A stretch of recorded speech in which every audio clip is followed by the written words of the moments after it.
नमस्कार, बहुत स्वागत है आपका न्यूज आवर में और मैं हूं आपके साथ नवजीत कौर। समाज में शिक्षा के समान ही शिक्षक का भी अहम स्थान है। शिक्षा का कार्य शिक्षक के अभाव में संपन्न नहीं हो सकता। सहज सम्मान ही शिक्षक की वास्तविकता निधि है। शिक्षक दिवस पर देश भर के 50 शिक्षकों को राष्ट्रीय शिक्षक पुरस्कार से सम्मानित किया जाएगा। राष्ट्रपति द्रौपदी मुर्मू शिक्षकों को सम्मानित करेंगे। आपको यह जानकर खुशी होगी, मध्य प्रदेश के 3 शिक्षकों को भी राष्ट्रीय शिक्षक पुरस्कार से चुना गया है। मंदसौर जिले की दलोदा तहसील की खजुरिया सारंग में पदस्थ सुनीता गोधा का चयन हुआ है। आपको बता दें, गोधा ने शिक्षक जीवन के 26 सालों में छात्र छात्राओं के उत्थान के कई कार्य किए हैं। राष्ट्रीय शिक्षक पुरस्कार से सम्मानित होने जा रही सुनीता गोधा ने न्यूज आवर से खास बातचीत के दौरान कई पहलुओं को साझा किया है। आइए आपको सुनवाते हैं उन्होंने क्या कुछ कहा।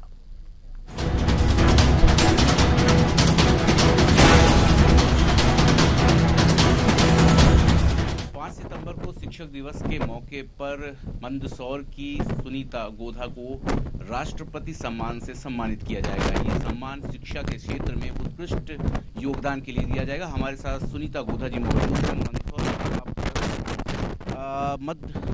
हमारे चैनल में आपका स्वागत है। मैम, एक सवाल ये रहता है कि जैसे मध्य प्रदेश से 6 लोगों का चयन किया गया था, जिसमें से 3 लोगों को आप लोगों को चयनित किया गया है दिल्ली के द्वारा। तो वहाँ भी आपका पैनल ने इंटरव्यू लिया था, तो क्या सवाल थे? राष्ट्रीय शिक्षा नीति को लेकर भी सवाल थे, तो क्या सवाल ऐसे हुए थे? सर, पहली बात तो मैं आपको स्पष्ट कर दूं कि 6 लोगों का चयन यहाँ से राज्य स्तर पर किया गया था। उसमें से 2 लोगों का चयन किया है दिल्ली ने, और एक वो जो हमारे मध्य प्रदेश के लिए बहुत बड़ी उपलब्धि है, वो शिक्षिका मैडम है, वो नवोदय विद्यालय से सर। हाँ जी, हम लोगों से 10 मिनट का पीपीटी प्रेजेंटेशन लिया था और मुझसे प्रश्न जो किया गया था वह कि नई राष्ट्रीय शिक्षा नीति का मेन उद्देश्य क्या है। तो उसका जवाब मैंने यही दिया था कि नई राष्ट्रीय शिक्षा नीति का मेन उद्देश्य है समावेशी शिक्षा के साथ, समानता के साथ बच्चों को आगे बढ़ाना, आनंदमयी वातावरण में इस प्रकार से उनको तैयार करना कि वे विद्यालय के प्रति आकर्षित हों, आत्मनिर्भर बने और सहयोग की भावना से, समरसता की भावना से देश निर्माण और एकीकरण में अपना सहयोग दें। पहले भी कई जिलों में आप पदस्थ रही हैं, कई क्षेत्रों में आप पदस्थ रही, स्कूलों में। तो मंदसौर में जब आप आई तो यहाँ पर कैसी शिक्षा थी और फिर इसको कैसे अपग्रेड किया आपने? सर, मैं मंदसौर के ही एक विकासखंड मल्हारगढ़ तहसील में शासकीय कन्या उच्चतर माध्यमिक विद्यालय पीपला स्टेशन में कार्यरत थी लंबे समय तक, जहाँ पर कक्षा 9 से लेकर के 12 तक की छात्र अध्ययन हेतु आती थी। समस्या जब मैंने वहाँ ज्वाइन किया तो समस्या आई थी कि लड़कियाँ, पालक बेटियों की शिक्षा के प्रति बहुत उदासीन थे। धीरे धीरे मैंने अपने प्रयासों से, सहयोगियों के प्रयासों के साथ ऐसा वातावरण निर्मित किया, घर घर जाकर के संपर्क किया, शासन की योजनाओं का प्रचार प्रसार किया, इसके अलावा पालकों से जीवित संपर्क रखा और बेटियां भी शिक्षा की समान अधिकारी हैं। इस फंडे के साथ, इस नारे के साथ गांव-गांव जाकर के भ्रमण किया और बच्चों को विद्यालय तक लाने में सफल रही हूँ। और इसके अलावा कुछ ऐसे पालक थे जो आर्थिक दृष्टि से या सामाजिक दृष्टि से कहीं ना कहीं कमजोर थे। वो बच्चियों को भेजना तो चाहते थे लेकिन किसी कारणवश भेज नहीं पा रहे थे। तो हमने उनकी छोटी छोटी आवश्यकताओं की पूर्ति की, भले वो मैंने स्वयं की उससे करी हो या जन सहयोग से की है, लेकिन हमने जब उनकी छोटी छोटी आवश्यकताओं की पूर्ति करी तो वो भी विद्यालय की मुख्य धारा से शिक्षा में आकर के जुड़ने लगी, अध्ययन अध्यापन का कार्य करने लगी।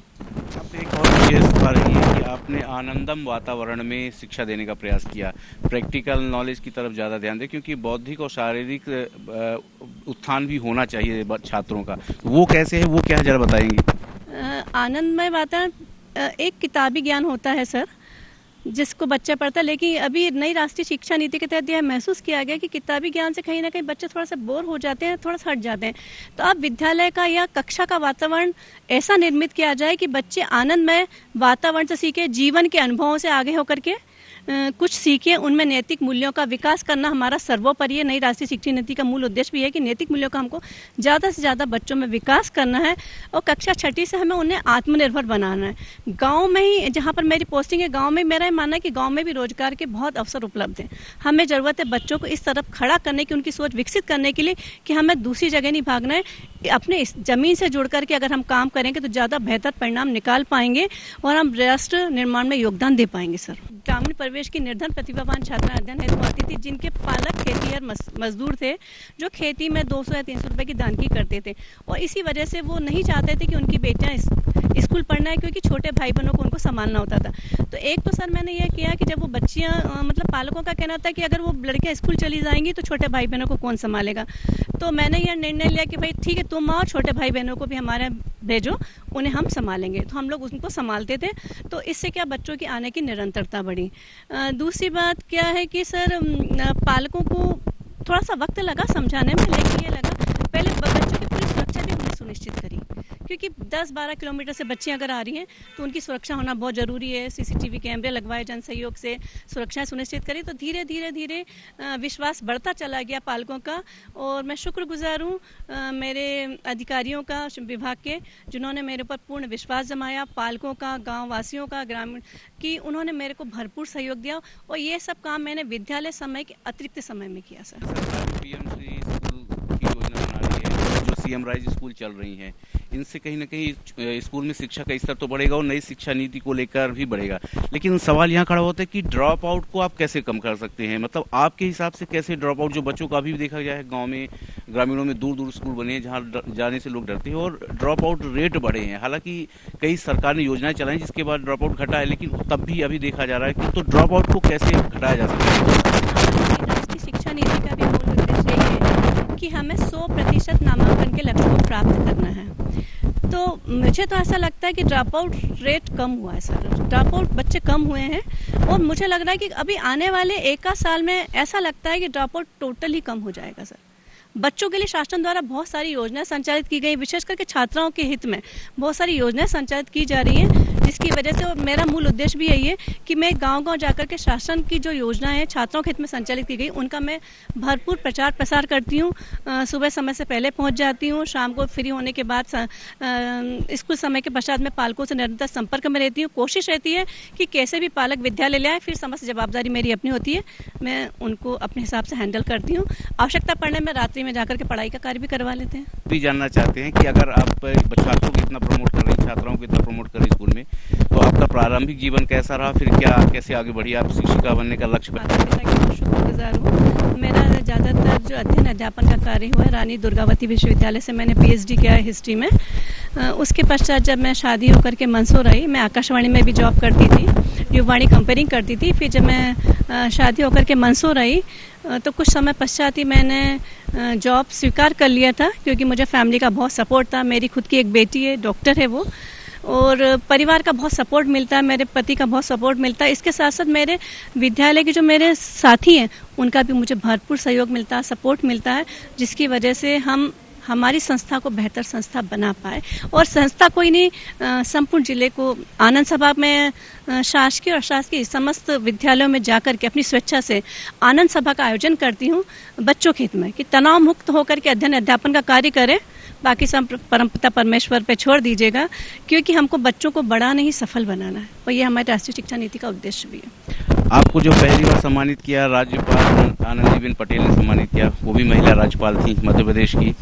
इस बार जब राष्ट्रपति अवार्ड से सम्मानित होंगी तो द्रौपदी मुर्मू हमारी महिला हैं, तो महिलाओं के लिए कुछ संदेश देना चाहेंगे? नई राष्ट्रपति की नीति में स्पष्ट कहा गया है समानता के साथ सबको आगे बढ़ना है, चाहे बेटा हो चाहे बेटी हो, और शासन द्वारा इसके लिए प्रयास भी किया जा रहा है। और आज हमारा जन समुदाय है, समाज है, परिवार बहुत परिपक्व हो गया है, उनकी मानसिकता हम लोगों के प्रति बहुत उदार हो गई है। जैसे कि अभी आप मेरा इंटरव्यू ले रहे हैं तो मुझे बहुत अच्छा लगा कि आप जैसे भाई बंधु, बड़ों का आशीर्वाद जब हमारे साथ है, तो जब हम कुछ अच्छा करते हैं तो हमारी पीठ थपथपाई जाती है, तो हमें प्रोत्साहित किया जाता है, तो बहुत अच्छा लगता है। इसी तरीके से जब आप लोगों का सहयोग मिलता रहेगा तो हम आज बराबर की भूमिका में आ गए हैं आप लोगों के, लेकिन वह दिन दूर नहीं कि जब हम और अग्रणी होकर के राष्ट्र निर्माण में अपना भरपूर सहयोग देंगे, आगे बढ़ाएंगे देश को। जैसे शिक्षा नीति, राष्ट्रीय शिक्षा नीति चल रही है, आपने स्कूलों में भी पढ़ाया है, तो सबसे अच्छा आपने क्या कहाँ देखती है कि सबसे अच्छा कार्य आपने क्या किया था, किस दिशा में काम किया था छात्रों के लिए? बालिका शिक्षा के लिए। दूसरा मेरा ऐसा मानना है कि खुले मैदान में जो शिक्षा दी जाती है अनुभवों पर आधारित, वो ज़्यादा महत्वपूर्ण होती है बजाय बंद कमरे के। अनुभव के आधार पर जब मैं शिक्षा को बच्चों के साथ जोड़ती हूँ ना, तो उसके कहीं ना कहीं परिणाम सामने आते हैं। बच्चे कुछ कुछ समस्या जब लेकर के आते हो, जब उनको मैदान में उतार दिया जाता है, खुला छोड़ दिया जाता है, स्वतंत्र चिंतन करने के छोड़ दिया जाता है, तो वो एक नए सृजन के साथ सामने आते और जो वो समस्या लेकर के आते हैं वो समाधान बन जाती है। और मेरा उद्देश्य भी यही है कि मुझे बच्चों को, सिर्फ मेरे विद्यालय के बच्चों को नहीं बल्कि सभी बच्चों के लिए मेरा उद्देश्य यही है कि हमें उनको भीड़ का हिस्सा नहीं बनाना है, बल्कि हमें उनको समस्या तक नहीं पहुंचाना है, बल्कि समाधान का हिस्सा बनाना है बच्चों को। कि जो एक यूं कहें कि ये ट्रेंड बन गया है कि जब तक आप कोचिंग नहीं जाएंगे तब तक आप ना डॉक्टर बन सकते हैं ना आईएएस बन सकते हैं। हालांकि ऐसा ट्रेंड पहले नहीं रहा, सरकारी स्कूल के ही ज्यादातर लोग आईएएस ऑफिसर रंग में होते हैं, डॉक्टर बनते, लेकिन एक ट्रेंड बनता जा रहा है कोचिंग जाने का। क्या ये ट्रेंड सही है कि या हालांकि सरकार इसमें प्रयास कर रही है कि जो सरकारी स्कूल में बच्चे पढ़ेंगे उनको 10% जो डॉक्टर बनेंगे उसमें छूट दी जाएगी 10% की, तो ये भी सरकार का प्रयास है? नहीं सर, सब जगह कोचिंग नहीं चलती है। अगर मैं जिस इलाके में से मैं सेवा काल कर रही हूँ वर्तमान में और इसके पहले भी, वहाँ पर ऐसी कोई कोचिंग प्रणाली नहीं थी। और हमारा तो सभी से पालकों से यही अनुरोध रहता है कि इतने बेहतर टीचर सरकारी विद्यालय में उपलब्ध है कि कहीं कोचिंग की कोई आवश्यकता ही नहीं। हम 24 घंटे बच्चों के लिए तत्पर रहते हैं। एक बार अगर इस कार्य से जुड़ गए तो हम बच्चों से बार बार कहते हैं, कुछ भी कठिन समस्या, पारिवारिक समस्या हो चाहे उनकी व्यक्तिगत समस्या हो, कुछ भी समस्या हो, हमारे साथ दिल खोल करके आप बात करें। हम लोग साल भर उसको, जैसा मेरा नेचर है कि मैं साल भर उनको टाइट करके रखती हूँ अध्यापन को लेकर के, लेकिन जैसे जैसे परीक्षा के नजदीक आ जाते हैं मेरा उनके प्रति व्यवहार मित्रता का हो जाता है कि बच्चे तनाव में ना है, खुल करके अपनी बात रखे, कोई समस्या तो अपनी बात रखे, क्योंकि उससे उनका रिजल्ट प्रभावित होगा। और मेरा मूल उद्देश्य मैंने वापस आपको यही बताया कि मुझे बच्चों को बड़ा नहीं सफल बनाना है हर स्तर पर। 55 जिलों से आपको मतलब चुना गया। 55 जिले थे जो अपने प्रदेश में, उनमें से हर एक जिले से शिक्षकों को चुना गया था। उसके बाद 6 शिक्षकों का चयनित करके प्रदेश लेवल से सेंटर में भेजा गया। उसके बाद 3 में से आप सेलेक्ट हुई। एक जवाहर नवोदय विद्यालय की जो हैं वो भी सिलेक्ट हुई हैं, सरिता गुप्ता जी, इसके साथ माधव पटेल भी सिलेक्ट हुए हैं और आपका भी नाम उच्च लिया जाए तो, क्योंकि पहले भी आप सम्मानित हो चुके हैं।